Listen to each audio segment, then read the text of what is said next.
Arithmetic.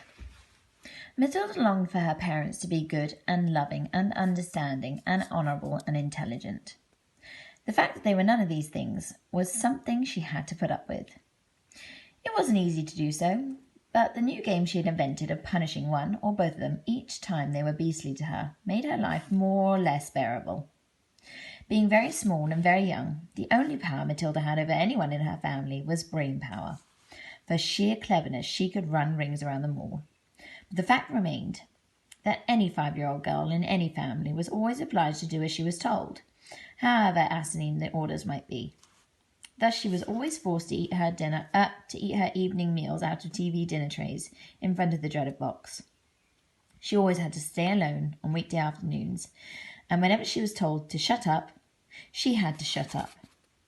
Her safety valve, the thing that prevented her from going round the bend, was the fun of devising and dishing out these splendid punishments. And the lovely thing was that they seemed to work, at any rate for short periods. The father, in particular, became less cocky and unbearable for several days after receiving a dose of Matilda's magic medicine. The parrot in the chimney affair quite definitely cooled both parents down a lot, and for over a week they were completely civil to their small daughter. But alas, this could not last. The next flare came up one evening in the sitting room. Mr. Wormwood had just returned from work. Matilda and her brother were sitting quietly on the sofa, waiting for their mother to bring in their TV dinners, on a tray. The television hadn't yet been switched on. In came Mr. Wormwood in a loud check suit and a yellow tie. The appalling broad orange and green check of the jacket and the trousers almost blinded the onlooker. He looked like a low-grade bookmaker, dressed up for his daughter's wedding, and he was clearly very pleased with himself this evening. He sat down in an armchair and rubbed his hands together and addressed his son in a loud voice. "Well, my boy," he said, "your father's had a most successful day. He's a lot richer tonight than he was this morning. He sold no less than 5 cars, each one at a tidy profit. Sawdust in the gearboxes, the electric drill on speedometer cables, a splash of paint here and there, and a few other clever little tricks, and the idiots were all falling over themselves to buy it." He fished a bit of paper from his pocket and studied it. "Listen, boy," he said, addressing the son and ignoring Matilda. "Seeing as you'll be going into this business with me one day, you've got to know how to add up the profits you make at the end of each day. Go and get yourself a pad and a pencil, and let's see how clever you are." The son obediently left the room and returned with the writing materials. "Write down these figures," the father said, reading from his bit of paper. "Car number 1 was bought by me for £278 and sold for £1,425. Got that?" The 10-year-old boy wrote down 2 separate accounts slowly and carefully. "Car number 2, the father went on, cost me £118 and sold for £760. Got it?" "Yes, Dad," the son said, "I've got that." "Car number 3 cost £111 and sold for £999.50. "Say that again," the son said. "How much did it sell for?"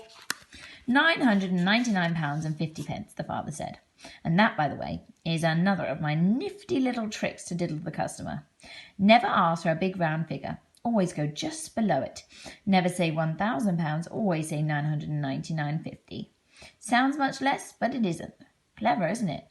"Very," said the son. "You're brilliant, Dad."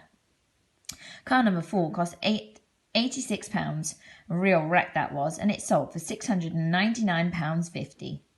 "Not too fast," the son said, writing the numbers down. "Right, I've got it.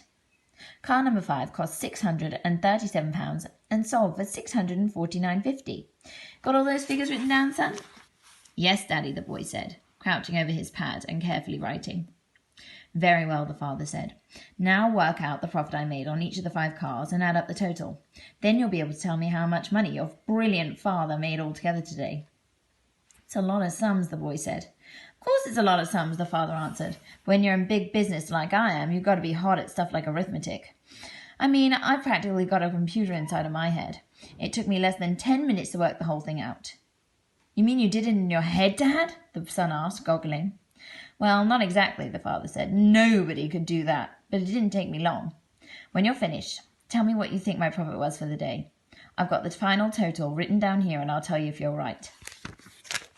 This week we're working on prediction skills. It's your job to predict what you think will happen next. So the dad just asked the son to try and figure out how much money he made that day. What do you think is going to happen?